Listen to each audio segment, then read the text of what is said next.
if it's going to work out. Oh, I think that might work out actually. And what I'll do is I see that there's an option to screen share.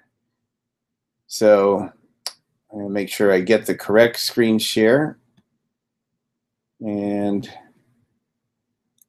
you're probably seeing a view of the mountains. Yes.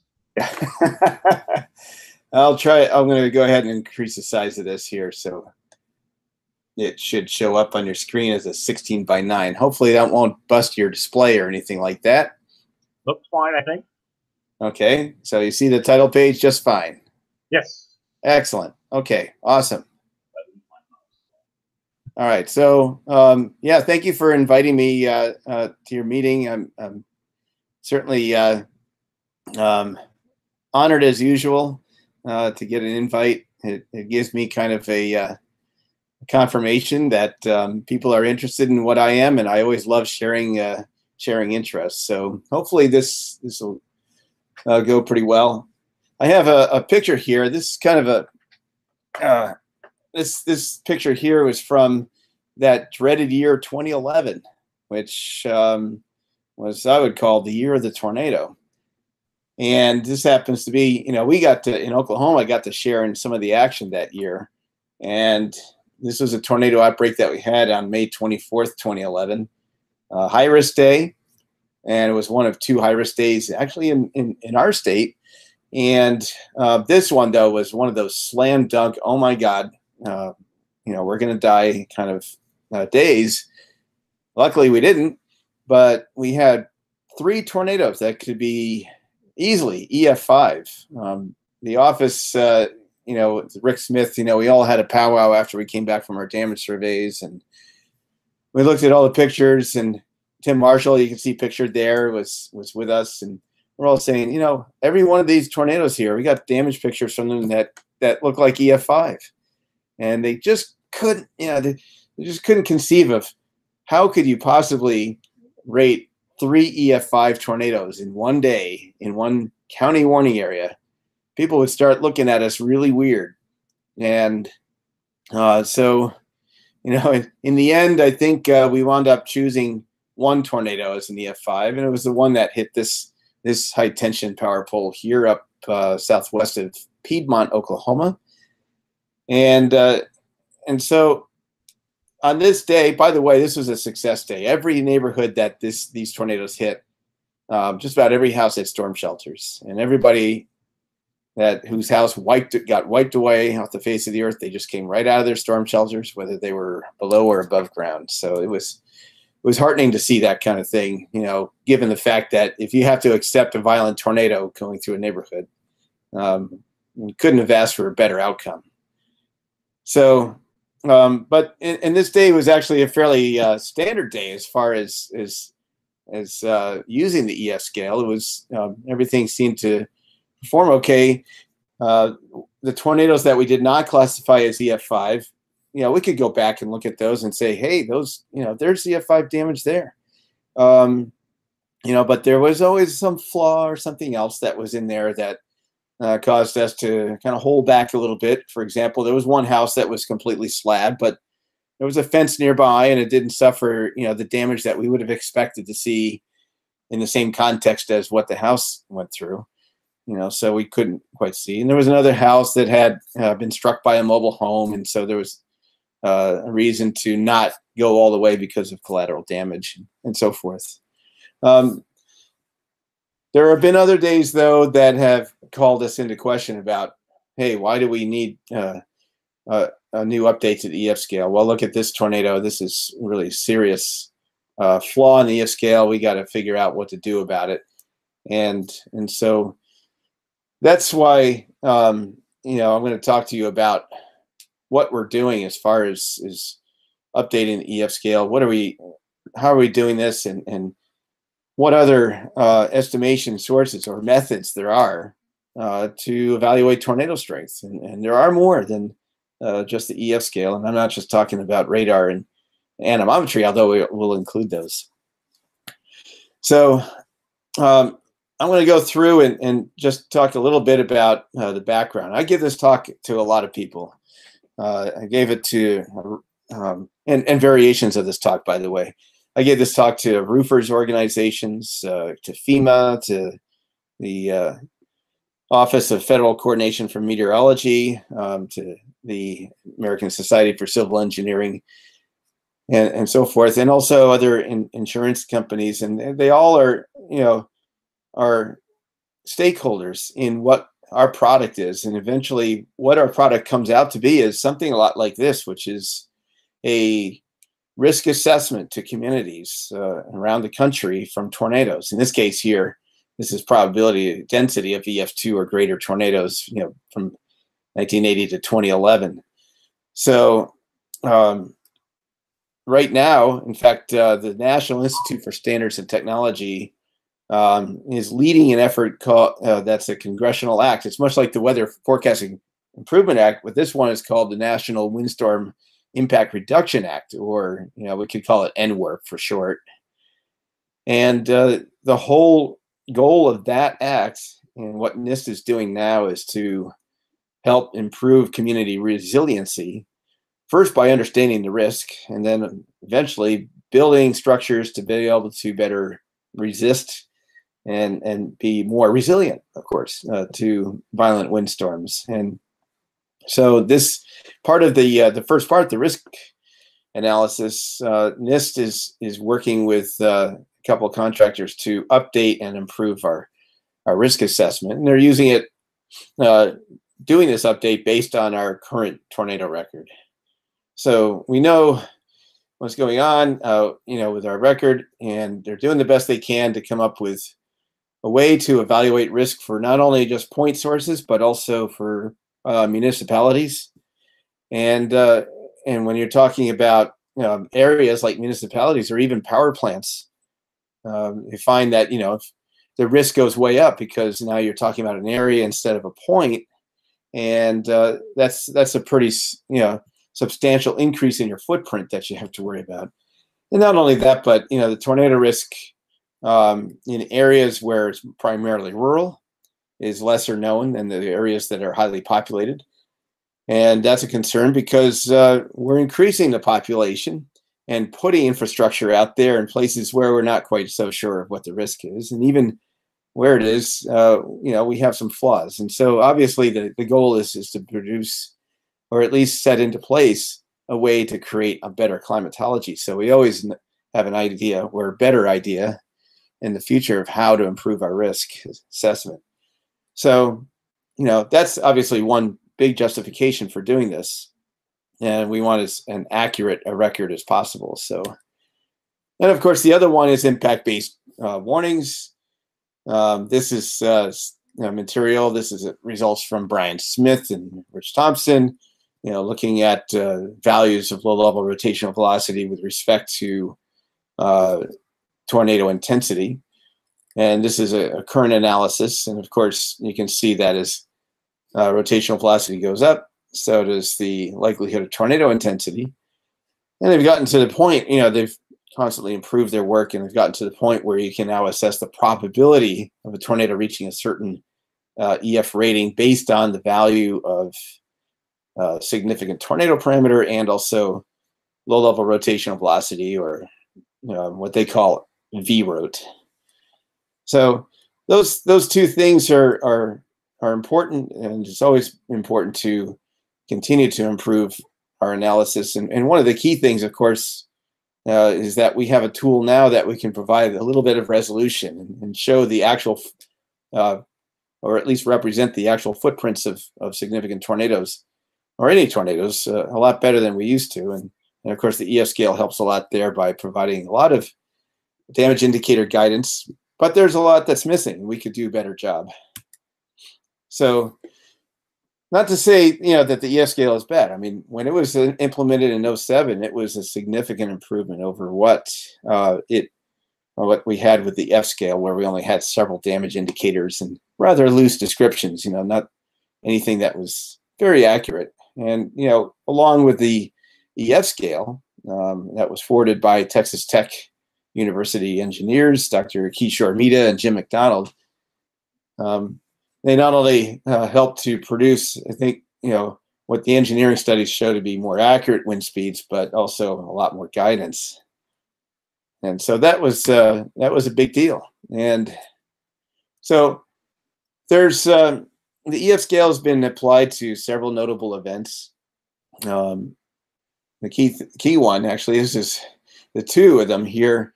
Was as soon as the EF scale was adopted by the Weather Service, they asked me to produce the EF scale course, and that was back in mid-late 2006.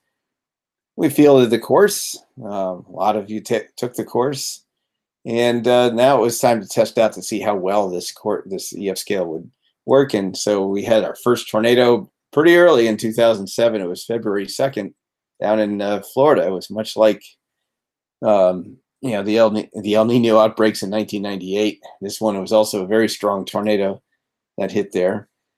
And then we had just literally later that month in Kansas, a very early tornado for that part of the country that hit Blue Mound, and it was the first violent tornado. So I consulted with the Kansas City office up there on that one. That's the picture of the house that was the cause of the EF4 rating.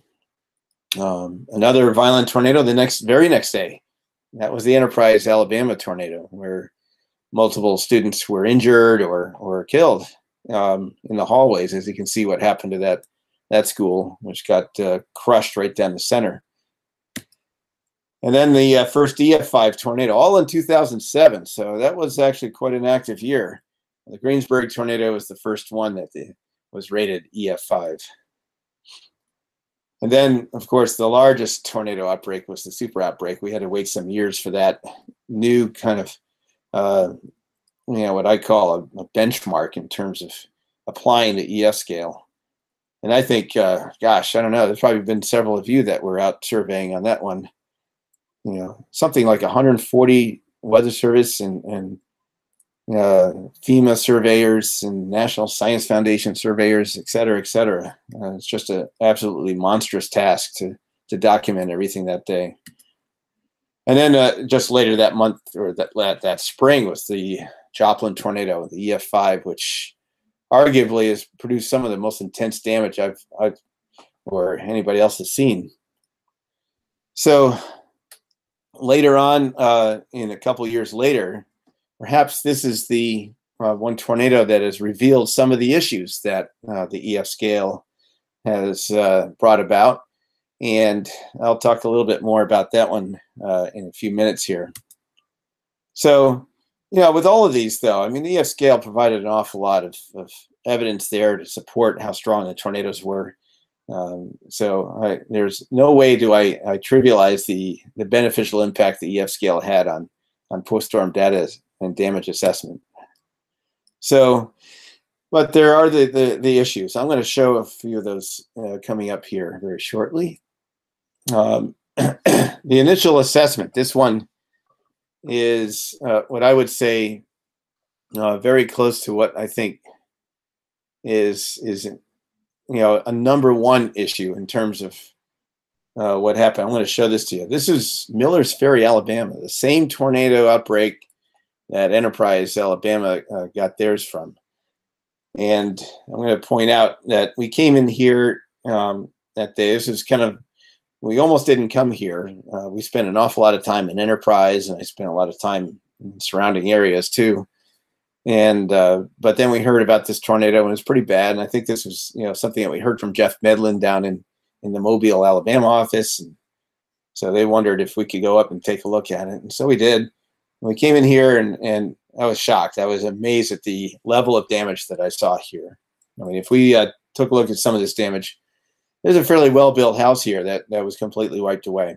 To some degree, in some way, we could almost say that this was an EF5 in this area right here. But if you look in the background, you see bald cypress trees that are fairly undamaged. In fact, I couldn't even hardly find a twig broken off of them. Now, it's unlikely that this tornado suddenly intensified on the near side of these trees. And so it got me to thinking that, this doesn't quite jive very well with the other damage that we're seeing. So what's going on? And with the EF scale, we only have about two tree damage indicators, and each one of them has got, trees snapped, trees uprooted, large limbs, small limbs, and then no damage. And boy, if I applied this literally, I would say these bald cypress trees had no damage whatsoever. So the winds were less than EF0. And that doesn't make sense given the context of the scene.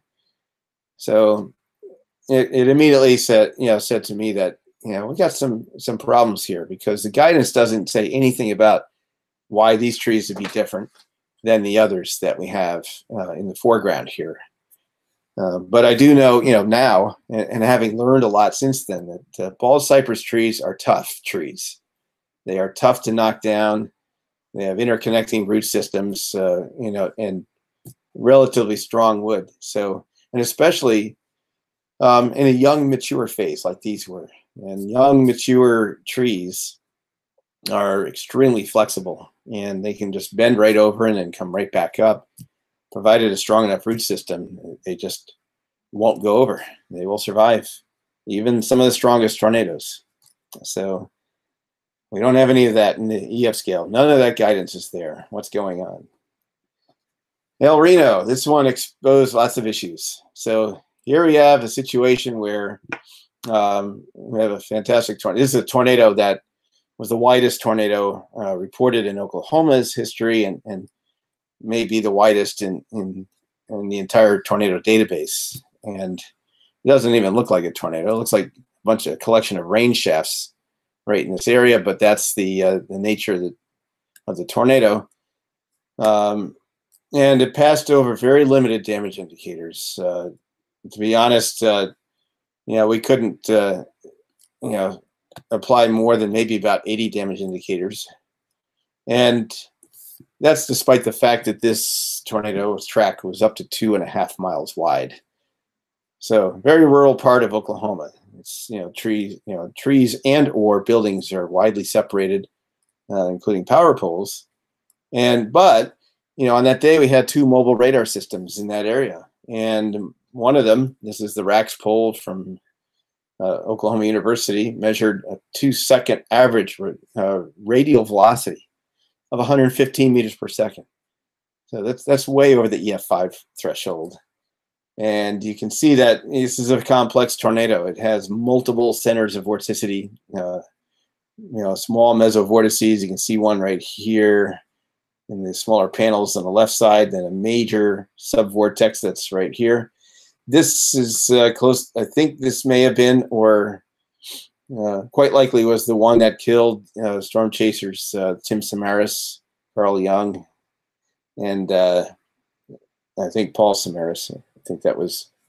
But anyway, that was the one that hit them, and it was moving. The vortex itself was moving at literally 120 miles per hour around the main body of the circulation. So the highest winds were on the right side of that subvortex. And those EF5 winds were confirmed by the Dows that were also out there. But they missed everything. The highest damage was rated EF3. I know we see a pile of bricks and lumber here, but the anchoring of this house was deemed to be not sufficient to qualify for an EF4 rating. So, and that was the worst of the damage, from the official damage indicators. Okay, and I'll get back to that in a little bit, because we have a disconnect between the radar and the damage. So, what's correct? Well, maybe they're both correct in a certain way. Obviously, with those small subvortices, it's easy for them to miss houses. Whereas the radar can capture the majority of the wind field. Manufactured housing. This is another issue that came up with this is the Greensburg tornado. And this is something that Tim Marshall saw when he surveyed up there, is that he had manufactured housing that suffered vaulting and in fact, over the road, right next to houses that suffered for the majority, just broken windows and shingle damage. And that's it. But if you looked at the wind speeds comparison between these two, they don't really fit that well.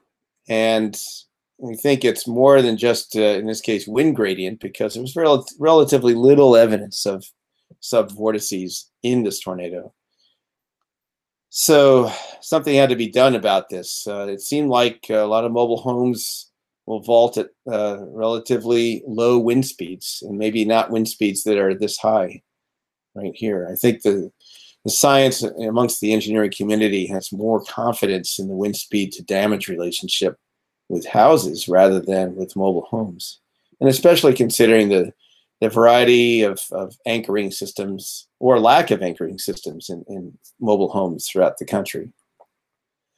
So there are also, as we go through this, we look at the context of the damage around the DIs, and we find that there's an awful lot of non-DIs that we use. And we use these mainly as context or maybe confidence builders in assigning the ratings for the DIs that we do see. And if we don't see something that matches in the context, then we have a little less confidence in what our rating is for the damage indicator in question. But some of these non-DIs could be used as DIs if we do a little more research on them and create a wind speed to damage relationship for the range of wind speeds that we would expect from windstorms. And so one of them here, this is a large, I would say it was an oil container. It was I don't think it was full at the time, but it was lofted for a considerable distance. This one, believe that was in Moore, Oklahoma in 2013. And then off in the right, we have parking stops that were blown away in a parking lot in Joplin, Missouri.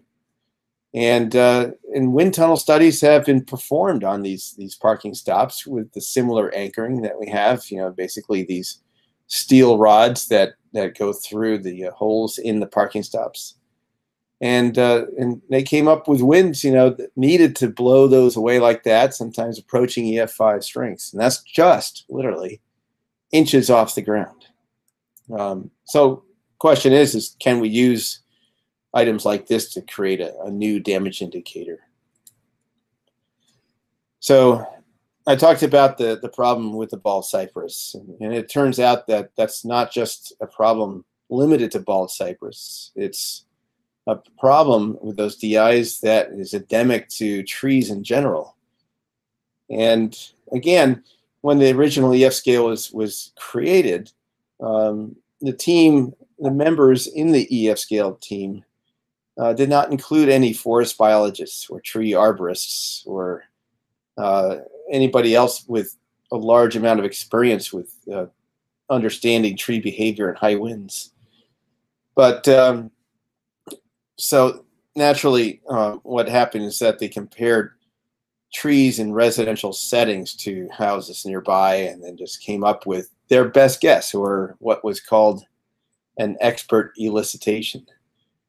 So here's a relationship here. If you look at this graph, and this is from a windstorm event that Dr. Chris Peterson in the University of Georgia did. And he's looking at essentially pine trees. There's a couple oaks in here. And you can see the relationship between the probability of tree fall and the diameter of the trunk. So the smaller the diameter, the less probability that the tree would fall. And it kind of goes against often what you hear, when people remark about how impressive it is this tree of this size fell. They think, wow, that must have been a really bad storm with such a big tree falling. And as it turns out, it's actually the opposite. People should be saying, wow, is that impressive? That sapling blew over. So I don't know. That's something that's going to be really hard for people to really grasp their brains around. But it does show, and it shows time and time again as they go out and do more studies like this. So, and there are differences between species as well. You see oak trees are a little bit tougher than maybe pines, but even amongst oak trees, there are big differences as well. So yeah, I don't know. Pine, sometimes the pine wood, like the white pine, as they're talking about. In fact, here's that one oak tree, and here's the white pine. Is actually a little bit tougher than this one up here. This Quercus rubra, which I have to come up. I forgot what the actual English name is for that one. I can look that up here if one of you wants to know. So we have to do something about these damage indicators. There's no description of tree size or species, or even exposure, or even soil conditions. If you have, I think it's true that the common understanding that soil moisture content does have an impact. That's I think the evidence bears that out. But also exposure setting. If you have a tree that's suddenly exposed to a different exposure setting, for example, let's say you clear cut a patch of trees for a neighborhood. Those trees that are standing on the edge of that clear cut suddenly have a new exposure setting, and so they have a much higher vulnerability than they would have otherwise. So we have to do something about this, and something is being done. Okay, another one here, and of course this is something we have to worry about in places where we do get violent tornadoes, is that amongst all the damage indicators, we don't have that many that can give us the high-end kind of guidance that we need, crossing from the 4 to 5 threshold. Now, I don't expect very many people in their lifetime to be surveying EF5s and start wondering about this, but that happens in Memphis's area for sure, and it does here in Central Oklahoma. And so we do have to worry about this, especially in rural areas. What can we do about identifying violent tornadoes in rural areas? There's not much out there. So we don't have downtown-y style buildings or big schools, or well-built houses, or motels, apartments, condos, and townhouses. So, we illuminate all the rest, and there's just not much out there. Really, the interesting thing is that houses is the only damage indicator where, with a debris blown away degree of damage that can be classified as EF5. Okay. Oh, here's another problem. Okay, back to enterprise. Well, that's a very large damage indicator. So are large isolated retail buildings and warehouses. But tornado vortices are smaller than those building footprints. And so there's this huge gradient of damage across them. And we don't really describe or provide any guidance on how to deal with that. So most people, I think, what they do is they look for the worst damage and then just kind of rate that part of the building accordingly to the guidance. Well, we really don't have that codified or anything like that. And so, people can probably apply different conclusions to that, and that's not very good for consistency purposes. So another one that's an issue, and this is something we're struggling with, is that the current EF scale only has pictures for parts of the whole grid here, with damage indicators and degrees of damage. Some damage indicators don't even have any pictures. I don't know of how many automobile showrooms that you've surveyed, but I certainly haven't. And so it's going to be hard to get some of these. So we've got a lot of work to do, and I think a lot of work is being done. There's a huge resource now in the damage assessment toolkit that the Weather Service has been using for all this time to get pictures in there. There's thousands in there. So we have the opportunity to really flesh this out and provide a lot more guidance than we would normally do. Okay, another problem. How about the vertical velocities near the ground? This is a real issue. I don't know if you remember this. This was in Alabama some years ago, where a security camera filmed a tornado crossing its parking lot, and it selectively picked on a few cars at a time and lofted them. And the tornado was rated EF1. Well, what do we do with these really ultra small vortices that do this kind of thing? You know, the EF scale is only got a certain level of resolution to it, and that is a 3-second gust. Some of these vortices pass through in a fraction of a second. So effectively, we can't resolve with the EF scale the kinds of winds that may do some really interesting things to cars, for example. The EF scale is really designed as a horizontal wind. Can we do better than that? Speaking of, this is in Western New York. You might see this little vortex here off to the right, passing from right to left. Talking about an ultra narrow vortex. This one is about the width of one mailbox. In fact, it knocked over a mailbox. So that takes it to the extreme.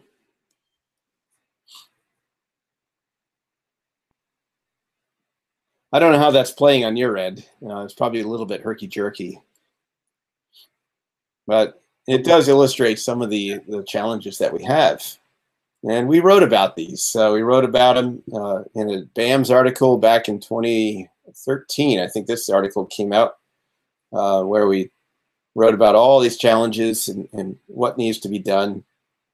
After the spring 2011 tornadoes, there are a couple big articles that came out. FEMA put out what's called a Mitigation Assessment Team Report. And they highlighted all the issues that I talked about, you know, some of the problems with categories and photographic evidence and so forth. And then the Joplin investigation that the Institute for Standards Technology came out with also highlighted some of these similar concerns with the EF scale. So we have lots of documentation of what's going on, and so we needed a process to do it. And this is where I started contacting a lot of people, a lot of stakeholders out there that use the EF scale for their own purposes, the tornado record, for example. And over time, you know, we built a committee. We started out with a stakeholders group. It was kind of a grassroots thing. But we decided that we needed to make this somehow as an official effort, something with maximum contribution from as many EFs or EF scale stakeholders that we have. And so we developed this committee and created this formal process out of this grassroots effort. We produced, basically, I got with a collaborator at the NIST. It's Dr. Mark Levitan, whose main job is windstorm impact mitigation and what to do. He's an engineer by trade. I'm a meteorologist. We got a lot of meteorologists and engineers aboard, and a couple of forest biologists and a horticulturist, an arborist, basically. This is somebody that's who's the name of Bill Fountain out of University of Kentucky. John Gordon knows him well, so we managed to connect together. But there are others too. Chris Peterson out of University of Georgia is the forest biologist. But strangely enough, ASCE, as I'll call it, actually accepted our proposal, wrote it up. I got with Mark Levitan because he's been around this bush a lot. He's an old hand at standards writing. And this is the same, ASCE is the same organization that writes the building code standard. They call it ASCE 7, and it is the official building code for all structures, either businesses or residences. And so there are a lot of the same people that put in the standards and the guidance needed to design buildings to resist windstorms. So there was a natural linkage right there. You know, we should have some, they thought it was a good idea to have and support a standards committee in estimating wind speeds as there is for promoting buildings standards. So we have now a formal EF scale standards committee, and we've had that since 2015. So why do we have a standard? I think it's pretty obvious. When we built the standard, we got it together. It spawned a lot of research. So there's a lot of operations to research, and also this whole purpose of this thing is to do the R2O. It's going to be the research is feeding into this development of the standard as well, and it's going straight into improving all the methods we have for wind speed estimation. And so we have good representation and thorough vetting. I mean, the standards process is far worse than reviewing a journal article. I mean, it is basically we have to go through balloting and internal comment and then external commenting and so forth before we even get this going. So it's bureaucratic. That means it takes a while. But I think once you get a product out of it, people know that this thing has been through the ringer, so to speak. So it should be pretty good. So that's the key thing that we want. We got about 66 associate members, about 30 core members. And the core members have to vote on every ballot there is. And the associate members provide guidance and expertise and so forth to help with the process. And we have all sorts of disciplines involved. So we have people all over the place too. We have core, actually I should change that instead of Brent McAloney. We have an archival subcommittee, and this is actually the NWS performance branch. So it's now Kenny James that's in there. But the rest of them are about right. And as you can see, we have subcommittees involved in each method for estimating wind speeds. EF scale is being chaired by Tanya Brown out of the Institute for Business and Homes Safety, IBHS, out of South Carolina. Got Josh Werman out of CSWR, Center for Severe Weather Research. The tree fall patterns is Chris Karstens. He's now with SPC, in the Techniques Development Branch. And anemometry or any kind of in situ observations, Frank Lombardo out of University of Illinois. So, you know how many, I mean, there are a lot of background or backyard anemometers, as well as mesonettes and DOT instrumentation. They're getting hit more and more often these days. And so it's a good idea to have a standard on what anemometer is matching what kind of requirements we ask of it, you know, to accept that reading. We have remote sensing. This is actually like passive remote sensing from airborne or satellite. Dr. Warren Womble, and then Bill Colburn is in charge of engineering forensics. This is more than just EF scale. So we got lots of organizations involved in this from all over the place, including even internationally. We're interested in what's going on elsewhere in the world, because one of the goals is to actually have a way to help produce a consistent global climatology of severe windstorms. So we hope to even include more in the near future. So all of these provide kind of a balanced representation. And that's something that ASCE requires of any standards committee. Okay, so main philosophy. The one thing that we have to be cognizant of is that most of the people documenting what's going on out there are people from the Weather Service doing damage surveys. And the Weather Service has a policy that we have to make sure that we keep. And it's something I agree with, and that is to preserve the EF scale method. The wind speed estimates that come out of the EF scale method shouldn't be overwritten by a radar estimate. Instead, we should preserve what we have, because most places aren't going to have anything but a wind speed estimate from EF scale.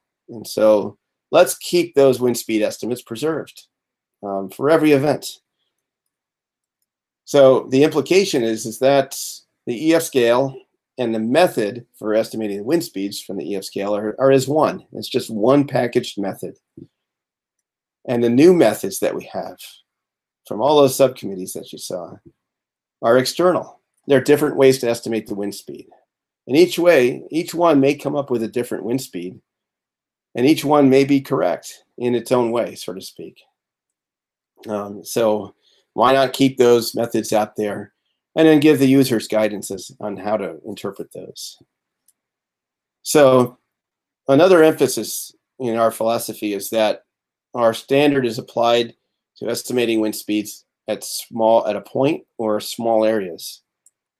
Okay, so it's not like coming up with a single wind speed for an entire event. but looking at small points so that we can preserve the resolution that we would want. So, you know, a wind speed from an anemometer is going to be a point measurement. And if it's from a radar, we want the nearest gate, you know, as close as possible to whatever point we have. And if it's, you know, EF scale, same thing. It may be a small point or a small area. And depending on how big we want it in terms of what a damage indicator is.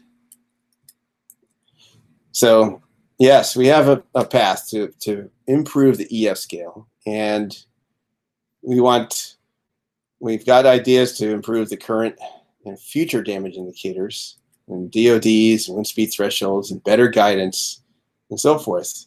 We have to keep cognizant, though, it's like if we improve a degree, or let's say a damage indicator, at what point, though, do we say we can't do something better with this? It has to become a new damage indicator. And so we have to think about that. And for those that we keep in there, we want to make sure it's the same, you know, that we accommodate and account for different resistance levels inside of the house or any other damage indicator. And so we are going towards terminology like resistance level. Is it above normal resistance, normal, or below normal within a single damage indicator? Something like a load path like this, a continuous load path, would be above normal, and we'll provide guidance as to how to find out what that is and what the wind speeds are. But if we have something like this, I don't know if that's going to apply to our standard residential damage indicator. It's just a little bit too alien, but at best, if we're going to keep it in that category, you know, this is above normal resistance. This was a dome house, a concrete dome house in Blanchard, Oklahoma. It was struck by the violent portion of a violent tornado. And the couple that was inside the house watching the tornado come through their kitchen picture window decided not to move from their kitchen. I don't know, they must have been mesmerized. And yeah, they were beat up, but they survived. The windows blew in, of course. Had they only retreated to the interior bathroom, they wouldn't have even seen dirt. They would not hardly have known that anything happened. The interior was just about intact. There's no way I could apply any degree of damage to that to come up with a wind speed estimate that's reasonable. And so we had to make serious adjustments. The other kinds of things that we have to worry about, you know, do we make damage indicators out of road pavement or scoured vegetation or tossed objects?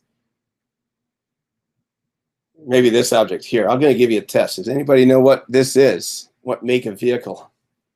You do that. I'm going to turn on the light in the background. The Ford Ranger. And believe me, wild guesses are accepted. Not likely to get this one right. We got Ford Ranger and I'd say Ford pickup, folks. Red That's Ford. pretty close. It was a Chevy Avalanche. So that was out of the that El Reno tornado in 2011. Apparently, we did find the owner close to a mile away. Okay, so yes. Converting other DIs, we can do that. Better guidance. Again, above normal and below resistance levels. And maybe we can provide simulated guidance, for example. This one is a new DI. It's a parking stop. Not more than that. This is a Jersey barrier. And wind tunnel studies came up with wind speed estimates off of this. So other ones, we also have engineers performing fragility modeling of buildings and simulated tornadoes to come up with probabilistic levels of damage given a certain wind speed. And which makes sense because there's so much variety in exposure, angle of attack, the nuances of building construction, that it would make sense that, you know, you're going to have a probabilistic let's say, you know, a probability curve or distribution of possibilities given a certain wind speed, and they're going to range across a whole bunch of degrees of damage. So why not include that level of uncertainty in there? It seems to make sense with everything else. This is an example of one where it looks like the highest probability was DOD 6, 150 miles an hour for this kind of damage here. Well, that's a little bit higher than what we have here for DOD 6 in the official documentation. So now we have to think about, does that make sense? Is it right? So forth. Sometimes the modeling is showing different wind speed envelopes than the expert elicitation, which is really a glorified guess. Proposed changes to manufactured homes. Yes, we need to change those and change them in such a way that we have wind speeds that kind of are rounded off to show that we can't get it down to the precision or an accuracy of 1 mile per hour, and doesn't make sense. And also adjust some of the the percentages of roof damage or things like that to kind of round those off and to make it a little bit more symmetric. So that's some of the kinds of things we're looking at developing. None of this is firm yet. We haven't gone through the vetting process yet, but it's the trend that we're going in this direction is, I think, going to be relatively intact. What about trees? There's been a lot of research when we started this, right after we started this process, and it's inspired a lot of research in looking at how do trees perform in high winds, and not just as a single tree, but also as small clusters of trees. If you look at it in a group setting, you can come up with percentages and with uncertainty bounds around them.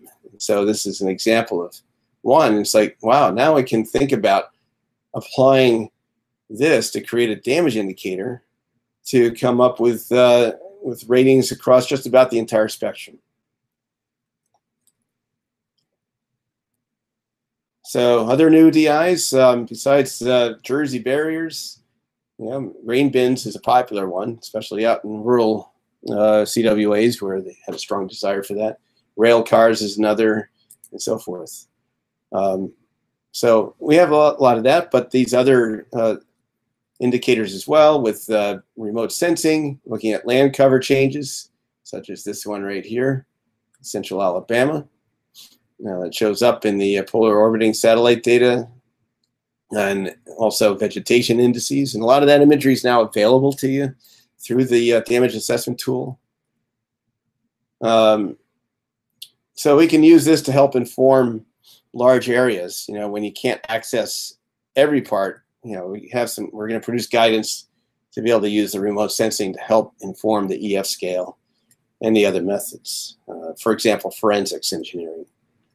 Forensics is something that's a little bit more detailed than just the EF scale. This is now going in and diagnosing the structural integrity of the building, sometimes down to the individual connector, and typically applying it, common engineering methods to come up with a wind speed estimate and so forth. But also forensics is focused on looking at the details of the building performance as well. Radar, yeah, so we have a subcommittee on radar. It's going to give us some information to help figure out why tornadoes have wind speeds high, measured by radar higher than what the damage is found. And of course, the El Reno is a classic case of that, but we also have a whole database showing it's an endemic problem. Rural tornadoes are typically underrated, and the radar is showing strong evidence to prove that. Now, somebody, and I could talk a little bit more about the radar issue, but first, the tree fall pattern is another one. This showing you can document the tree fall pattern with aerial imagery. You can then apply a vortex model to come up with a simulated tree fall pattern, and you do it in such a way that the closest match gives you a vortex that you could take and give an estimate of the wind speed in a grid. And this has already been applied in the NIST investigation for Joplin to come up with wind speeds at individual points and then compare them with the structures closest to them, like this, for example. So here they can actually do this kind of vortex model that fits the observed damage pattern that we see, and it can come up with a time history of what the wind was like at any one structure, and then use that to model the structural, what happened to the structure using that fragility modeling. So it all feeds back. Anemometry, yeah, most definitely. Okay, so this tornado here hit an anemometer at the Denver airport. This anemometer reported a 97-mile-an-hour gust. Technically speaking, this could not be used to rate the tornado because it was not the EF scale method. So we want to be able to document this in storm data as its own method and what its wind speeds are. Photogrammetry is a difficult one. This probably won't play very well over video, but if I took a look at this and then tracked individual objects in here, once I mapped, I did this, I mapped the the video so that I could tell exactly what the speed is based on the distance traveled by small objects in there to come up with wind speeds in a wind speed range, essentially. And the wind speed range is basically due to my uncertainty of how far away that object was from me. But yeah, this kind of thing can be done. It can be done to track individual cloud elements or anything else for that matter, and come up with some decent wind speed. So I think, when you go through all this, this is a standard that's going to help a lot with tornadoes, but it's going to help a lot with more than just tornadoes. The EF scale will stick with tornadoes. Tree fall pattern, maybe tornadoes, and maybe eventually downbursts. The other techniques can be applied to anywhere and for any kind of phenomenon. So the whole goal, of course, is that with this standard, we'll be able to back out after a certain amount of time and improve climatology. May inform us a little bit better about the tornadoes, and maybe some of them will be subject to reanalysis with the hopes of fine-tuning what climatology we already have.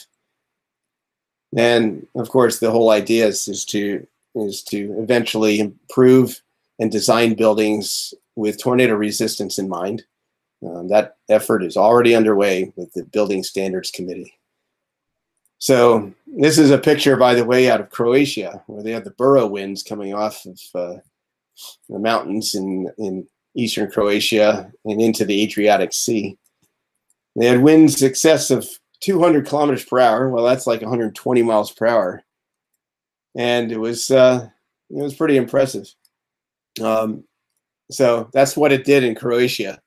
It blew around cars, but those buildings are meant to take that wind there, so you don't see any other debris, which is pretty impressive. It would be nice to see that kind of thing happen in the U.S., although it's not going to be in my lifetime, but maybe we'll go along in those directions at least. So key thing here in our desired scope is that the Weather Service is on board with our process. It's parallel development of a new storm data program. The specs have been scoped out. The equipment has been bought. It's becoming a fully GIS system. And the results of our standards process is going to feed right into that. We're working very closely with the WCMs, regions in each region, and also the performance branch, the storm data group, and also we want to have the international community involved. And we're going to put everything we know into the standards, so everybody has a basic understanding of what the process is, and hopefully that will work out. So anyway, that's where we stand at this point. My talk was a little bit closer to an hour than 45 minutes. Tom, hopefully that explains a few things, but I'm certainly willing to answer any questions, time permitting. Okay. Well, thanks, Jim. And anybody have any questions?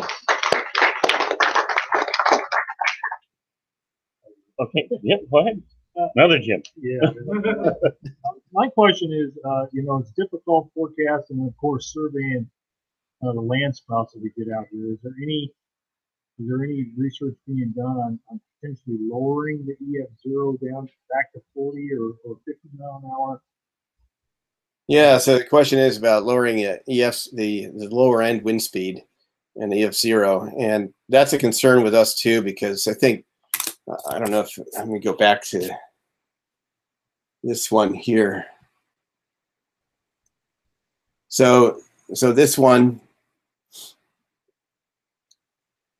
shows that we're getting wind speeds fairly low. If you talk about 20 meter per second or something like that, we're getting small percentages of tree blowdown at winds less than 60 miles an hour, or whatever the, that happens to be the lowest end right now.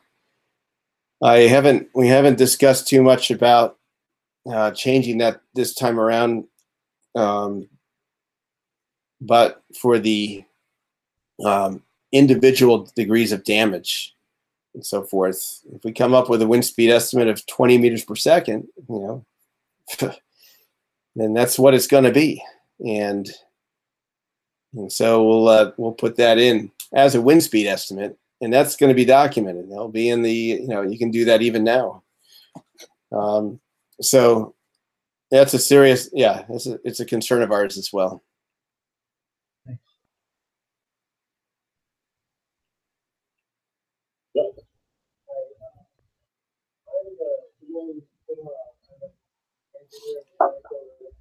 Sorry, I can't hear you. I can't hear you. Yeah. I want to come closer. Hi, I'm a mechanical/aerospace engineer, and one of the things I was just curious about when you look at the damage of tornadoes. A lot of the things that we see in a damage are small vortices speeding up the flow locally, and the total energy content in a tornado, is there some way of classifying it, measuring it? That would be interesting, because that would give you the damage potential of a tornado. Okay, I could barely hear you. Maybe you could paraphrase the question, Tom. Yeah, I think since a lot of things are small vortices, and is there any way to basically get the damage or the energy from the tornadoes? Yeah, I actually played around with that for a paper I presented at one Severe Storms conference, of looking at power dissipation rate in tornadoes based on some assumptions of the individual radii of the various EF contours at an instantaneous time, along the tornado's lifespan, and then accumulated the let's say integrated that around this. Let's say assuming that the wind field was circular at that point, and then come up with a power dissipation, which is basically what is the tornado power at this point exacting upon the ground, with a certain roughness, ground roughness, and something like that could be done, through the course of a tornado's lifetime, to create something very analogous to accumulated kinetic energy that is the same kind of parameter that the Hurricane Center does for hurricanes. After the end of a season, they accumulate all the kinetic energy of each hurricane that's been accumulated with each hurricane's lifespan. So yes, the same thing can be done with tornadoes. The only requirement is a fairly high resolution tornado survey, which we're getting more of. And with the damage assessment tool, it gives us that capability, as long as we have enough damage indicators and time to create those kinds of things. So, which typically, we can get at least a decent idea, in the operational time constraints that we have, provided that we have enough damage indicators. So it can be done. Okay, thank you. Got a question, Jim. Sandy was forecasters here at Memphis. Drones. We're all excited about those. Maybe running a drone over a track, getting an overhead view, being able to plot this. That adds some more information that could be useful in reading a lot of these tornado tracks. You guys looked into any of that? Any plans for that? Okay, so what I got, are there plans to produce more consistent high resolution surveys for these. Remote sensing to kind of evaluate. Yeah, remote sensing. Yeah, there are plans. Yep, definitely. But you can do it now, as a matter of fact. But it's not consistent.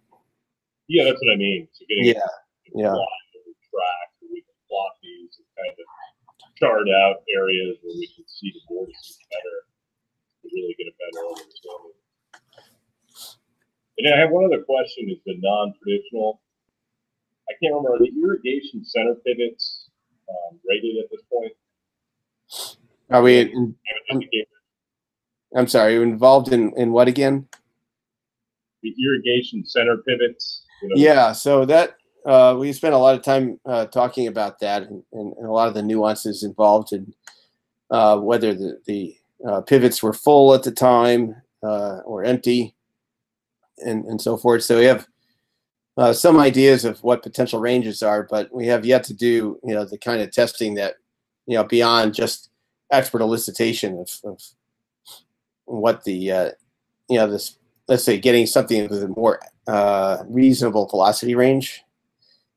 Sure. So kind of some of the surveys I've been on here, that's all we really can see. Yes. Everyone's like, man, those things barely take any wind; they just get tossed around. So right, especially when empty. Fail on any of that. Yeah. If they are full of water, the wind speed envelope goes way up, and so there is a big range. And sometimes it's hard to tell if they're full or empty at the time, or if they got emptied when they were tossed around. Yeah, that's true. Yes, that's the continuous damage. That's something we can't. It's hard to account for too. Is when something is not only knocked down but then blown around, and especially with trees. Which, by the way, with the tree indicator, we're going to convert it to. The proposal is to convert it to one tree damage indicator, and have resistance levels. But the top damage indicator, the top degree of damage, would be not only is the tree blown down, but it's blown away. That seems to be something we see a lot with the strong tornadoes. Thanks, Jim. Thank you. Anyone else have a question? Yes. I have one more. This is more for trees probably than anything else, but well, I guess it technically applies to all damage indicators. Since there is a upward component in a tornado or vertical component, can some of these damage indicators be used for straight line winds, or should we come up with a whole new scale, or are we assuming everything is more horizontal? You see, that's the problem, because the EF scale assumes horizontal winds, but all of our wind damage to let's say damage to wind relationships are done in an environments with vertical wind components causing that damage. So we've kind of tuned it to the tornado environment, but pretending not to, which is kind of bizarre. We can do better than that, but the problem is applying that to let's say a hurricane wind environment where the winds are horizontal, and not only that, but the wind speed profile with height is a lot different than a tornado. And the tornado wind speeds often, I mean, when you get a drill press, those peak wind speeds can go down to the lowest couple meters. Strong enough to blow away parking stops off of steel rods and loft cars. That's different than a hurricane environment, and so the wind speed relationships are going to be different. Okay. Anyone else? Okay. Again, probably not being a meteorologist, this may be a stupid question to ask. But when you see a damage, any object, let's say if you have a wind at whatever speed, the wind hits the object, which will damage it one way. The wind carries some debris with it, and that climbs into the object. Damage may be very different. So is there some way to distinguish between the two, or? Okay, let me see if you can paraphrase this question, Tom. Yeah, no, it's basically if you have wind damage that hits an object, if it's straight line or not straight line winds, if it's a wind, if it just hits the object, or if you have a debris that hits that object that's flying through the air, is that differentiated in the scale? If there's collateral damage, for example, Correct. Yeah, there's no accounting for collateral damage. If you do see something like that, yeah, it's really tough to figure out how to come up with a wind speed estimate.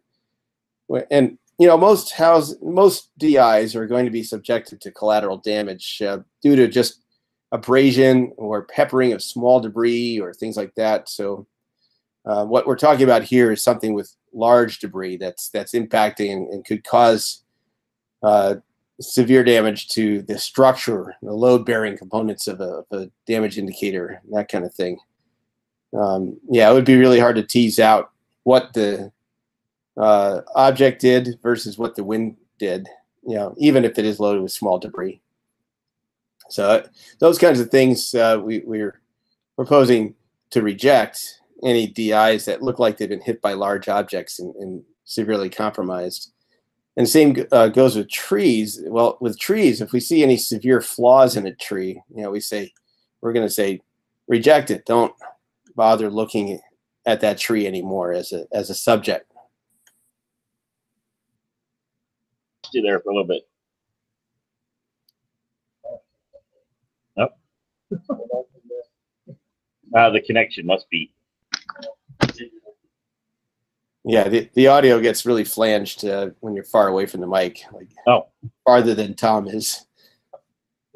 We lost you though, so we didn't hear your answer. You didn't? Yes. No. Oh, I got to repeat my answer again. Okay.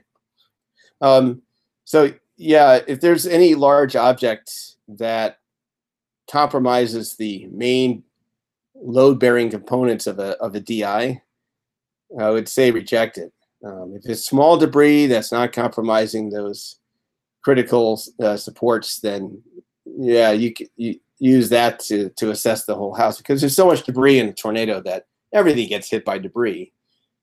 But the big stuff, that's the stuff that we can't apply the EF scale to, because we don't know what caused the damage, the wind or the large object. Okay, thanks, Jim. Thank you. Well, last chance for questions. I don't see any. Well, thank you, Jim. We'll let you go, and we'll continue our meeting. So thanks again. And thank you very much for your time. Even though it went over 10 minutes, but you're fine. Yep. Sounds good. Okay, thanks a lot. All righty. Okay. Have a good day. Talk to you later. Bye-bye.